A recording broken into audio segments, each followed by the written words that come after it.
काफ़ी दिनों के बाद मैं आपसे मिल रहा हूँ because of some health issue. एक वीक से आपके लिए कोई भी नए वीडियोस में नहीं बना पाया और भेज पाया आपके लिए, सो सॉरी फॉर दैट। पर आज से हम स्टार्ट कर रहे हैं हमारा एक टॉपिक अगेन। तो मैंने इसके पहले लीनियर इक्वेशन इनटू वेरिएबल, ये जो टॉपिक है, ये लेसन है क्लास 10 का, वो हमने स्टार्ट किया था। और इसमें जो कुछ अलग अलग मेथड्स थी वो मेथड्स हमने देखी थी, है ना। Up to the grammar rule हमने सीखा था। आप मेरे प्रीवियस वीडियोस के लिए ऊपर आई बटन पे क्लिक कर सकते हो। तो आज उसी लेसन के आगे के टॉपिक को हम जाते हैं। हमारा जो नेक्स्ट टॉपिक है that is solution of a simultaneous linear equation by graphical method. ठीक है, ग्राफिकल मेथड जो होती है, ग्राफिकल मेथड से आपको साइमल्टेनियस इक्वेशन को किस तरह से सॉल्व करना है वो अभी आज हम देखने वाले हैं। ठीक है, तो यहाँ पे एग्जाम्पल के लिए मैंने एक एग्जाम्पल आपको इक्वेशंस जो लिखे हुए हैं, 3x - 5 = 2 एंड 2x - 5 = 3। ये दोनों equation elimination by substitution, by equating coefficient, by Cramer's rule, तीनों मेथड से सॉल्व हो सकते हैं। बट अगर आपको क्वेश्चन में दिया जाए कि solve this by graphical method, तब आपको क्या करना है? क्योंकि if method is mention there, आपको वही मेथड स्ट्रिक्टली अप्लाई करनी है ना। तो किस तरह से आप अप्लाई करेंगे तो ध्यान देंगे। 3x - 5 = 2, 2x - 5 = 3। तो इन दोनों के लिए आपको सबसे पहले टेबल्स बनाने हैं। ये जो टेबल्स आपको दिख रहे हैं यहाँ पे बने हुए हैं, इन टेबल्स में आपको 3-3 मैंने ब्लॉक्स लिए हुए हैं। तो आपको 3-3 कोऑर्डिनेट्स लेने हैं।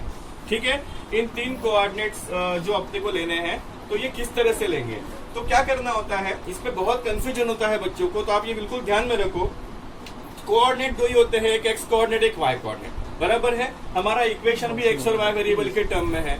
तो x और y में से क्या करना है, आपको कोई एक वैल्यू जो है वो आपको सिलेक्ट करनी है। एक तो x की वैल्यू या फिर y की वैल्यू, कोई भी आप सिलेक्ट कर सकते हो। और वो वैल्यू सिलेक्ट करने के बाद आप इस इक्वेशन में सब्स्टिट्यूट करेंगे, then you will get other variable value.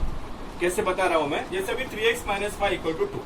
तो सबसे पहले क्या करो, इक्वेशन को किसी एक वेरिएबल के टर्म में लिख लो। यानी कैसे, जैसे 3x - 5 = 2 है, -5 अगर उधर चला गया और 2 अगर इधर आ गया, तो ये हो जाता है 3x - 2 = y। यानी y को हम एक्सप्रेस कर सकते हैं 3x - 2। तो हमको ये इजी हो जाएगा थोड़ा सॉल्व करने के लिए।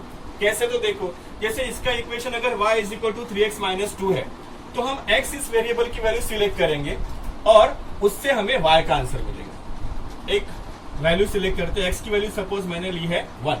तो अगर x 1 लिया, इसमें सब्स्टिट्यूट किया, तो क्या हो जाएगा, ये y = 3 × 1, 3x यानी 3 × 1 - 2, यानी 3 - 2 दैट इज व्हाट 1। तो y भी 1 आ जाता है। तो हमको पहला हमारा कोऑर्डिनेट का पेयर मिल गया 1 1। ओके, और एक लेते हैं, जैसे अगर मैंने लिया x 2, तो x अगर 2 लिया, तो फिर ये क्या होगा, 3x, तो 3 × 2, y = 3 × 2 -2 दैट इज 6 - 2, यानी क्या हो जाता है 4। So this is 2 4। और एक वैल्यू अभी बच जाती है, तो आप कुछ भी ले सकते हो यहाँ पे। ये हमारे ऊपर है कि हमको क्या वैल्यू लेनी है। तो मैं ले रहा हूँ यहाँ पे अभी 0। तो x अगर हमने 0 लिया, तो क्या हो जाएगा, this is y = 3 × 0 - 2 that is 0 - 2 यानी -2। तो ये हो जाता है -2। तो इस तरह से देखो, हमको पहला जो हमारा इक्वेशन है उसका ये टेबल कंप्लीट हो जाता है। एग्जाम में ये टेबल एक्सपेक्टेड है, इसकी वैल्यूज एक्सपेक्टेड है। आपने ये क्या सॉल्व किया है, ये जो है आप रफ में भी आप कैलकुलेशंस कर सकते हो। ये शो करना जरूरी नहीं है, कंपलसरी नहीं है। ठीक है, नेक्स्ट इक्वेशन 2x - 5 = 3 है। अब इसको भी हम इसी तरह से कुछ एक्सप्रेस कर देंगे। -5 अगर उधर भेजा, 3 इधर भेज दिया, तो 2x - 3 = y, यानी y हो जाता है 2x - 3। यहाँ पे भी कुछ ऐसी वैल्यूज हम लेंगे, x की वैल्यू सिलेक्ट करेंगे, हमें y मिल जाएगा। तो हम एक एक करके वैल्यू लेंगे। जैसे मैं एक वैल्यू सिलेक्ट कर रहा हूँ 1, एक वैल्यू सिलेक्ट कर रहा हूँ 2, और एक वैल्यू में सिलेक्ट कर रहा हूँ 0। आप बोलेंगे सर आपने यहाँ पे 1 2 0 लिया है, तो यहाँ पे भी सेम वही लेना है। ऐसा कुछ नहीं है, आप यहाँ पे चेंज भी कर सकते हो। तो मैं आपके लिए थोड़ा सा यहाँ पे चेंज कर देता हूँ। मैं यहाँ पे एक वैल्यू 2 रखता हूँ, एक वैल्यू में ले लेता हूँ 3, और एक वैल्यू में 0 रखता हूँ। तो ये दोनों सेम ही होने चाहिए, ऐसा कुछ कंपलसरी नहीं है। ठीक है, अगर 2 रखा है यहाँ पे, तो अभी देखो, अगर x की वैल्यू आप 2 ले लेते हो, तो किस तरह से सॉल्व होगा ये, y = 2 × 2 - 3 दैट इज 4 - 3 यानी 1। तो हमारा पहला पेयर 2 1। अगर x की वैल्यू 3 लेते हैं, तो क्या होगा, ये y = 2 × 3 - 3 दैट इज 6 - 3 यानी क्या आ गया 3। तो 3 3 का पेयर बन जाता है ये, बराबर। देन x = 0 अगर लेते हैं, तो क्या हो जाएगा, 2 × 0 -3 दैट इज 0 -3 यानी क्या आ जाता है -3, तो ये आ जाता है 0 -3 बराबर। तो इस तरह से ये हमारा टेबल कंप्लीट हो जाता है। तो ग्राफिकल मेथड में सबसे पहले हमारा काम जो है टेबल बनाना। यहाँ पे 3 वैल्यूज है, आप 4 वैल्यूज भी ले सकते हो, 2 वैल्यूज से भी होता है, बट मेरे हिसाब से एक्यूरेट अगर आपको चाहिए तो मिनिमम 3 वैल्यूज यहाँ पे होना जरूरी है। अब ये हो गया। ग्राफ पेपर लेना है आपको। ग्राफ पेपर पे इस तरह से आपको X axis and Y axis plot करनी है, जहां पे एक एक यूनिट के डिस्टेंस पे आप राइट साइड में पॉजिटिव 1 2 3 4 5 पूरे नंबर, लेफ्ट में negative, upper side positive, lower side negative, ऐसे ये 4 क्वाड्रेंट्स बनेंगे। स्केल यहाँ पे लिखनी है 1 centimetre equal to 1 unit on both axes. इस तरह से ये पेंसिल वर्क आपको पूरा करना है ग्राफ पेपर पे। और अभी ये पॉइंट्स प्लॉट करने हैं। जैसे पहले इक्वेशन का पहला कोऑर्डिनेट है 1 1, तो एक्स एक्सिस का 1 और वाई एक्सिस का पॉइंट आपका यहाँ पे आ गया x 1 1। ओके, देन 2 4, x का 2 y का 4, तो ये पॉइंट यहाँ पे आ जाएगा। Okay, this is 2 4। Then 0 -2, x का 0 और y का -2, तो पॉइंट यहाँ पे आ गया, दिस इज 0 -2। ये तीनों पॉइंट्स कोलिनियर है एक स्ट्रेट लाइन में। अगर आपका यहाँ पे कुछ गलत हो जाता है तो ये कोलिनियर नहीं रहेंगे, है ना, ये आपको ध्यान में आ जाएगा। ऐसा भी हो सकता है कि ये करेक्ट है, अपने प्लॉटिंग के समय भी कुछ मिस्टेक हो सकती है, तो कोलिनियर ये पॉइंट होने चाहिए, तभी इसमें से लाइन पास होती है। तो स्केल यूज करके आपको क्या करना है, इन तीनों में से पास होने वाली आपको लाइन बनानी है। अब मेरे पास में स्केल अभी फिलहाल अवेलेबल नहीं है, इसलिए लाइन मेरी स्ट्रेट नहीं आएंगी, और आप लोग स्केल से बनाएंगे तो स्केल से ये जो आपकी लाइन है वो आपकी लाइन स्ट्रेट आ जाएगी। ठीक है, ये लाइन आपकी बन गई। इस लाइन के ऊपर आप इक्वेशन लिखेंगे इसका मेन, जैसे 3x - y = 2। ठीक है, अब ये होने के बाद आपको क्या करना है, नेक्स्ट सेकंड वाला ड्रॉ करना है। पहला कोऑर्डिनेट उसका 2 1, x का 2 y का 1, तो वो आ जाएगा यहाँ पे।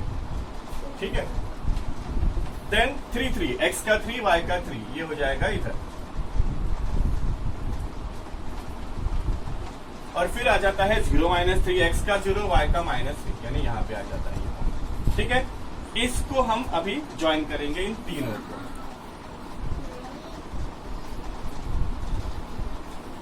ठीक है, तो ये तीनों को ज्वाइन करेंगे, तो ये यहाँ से ये दोनों जो लाइंस है ये आपकी कहीं तो भी इंटरसेक्ट होगी।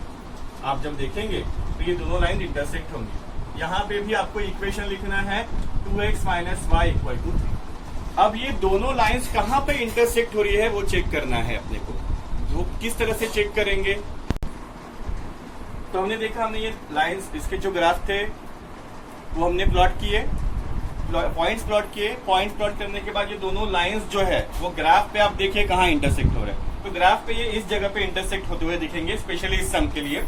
इस इंटरसेक्टिंग पॉइंट्स के कोऑर्डिनेट्स आपको लेने हैं, जो कि आ जाता है, इधर देखेंगे आप, x का कोऑर्डिनेट आ जाता है 1 और y का आ जाता है 5, और फिर आपको इसका फाइनल सॉल्यूशन लिखना है। therefore x = -1 and y = -5 is the solution. ठीक है, ये आपका रिक्वायर्ड सॉल्यूशन। तो इस तरह से ग्राफिकल मेथड जो है, ग्राफिकल मेथड में आपको simultaneous linear equation in 2 variables ये इस मेथड से सॉल्व करने हैं। यहाँ पे सॉल्यूशन फाइनल आंसर लिखना, स्केल ग्राफ पे होना, ये बहुत जरूरी है। ग्राफ का पूरा वर्क जो है आप पेंसिल से करेंगे, और बाकी ये आप अपने रूल पेज पे आप लिखेंगे बाय यूजिंग पेन। ठीक है, अगर आपको ये टॉपिक पसंद आया है तो आप चैनल को सब्सक्राइब कीजिए, बेल आइकन को प्रेस करके ऑल कर दीजिए, ताकि जब कभी भी नए वीडियोस में अपलोड करूंगा तो उसका सबसे पहले नोटिफिकेशन आपको मिले।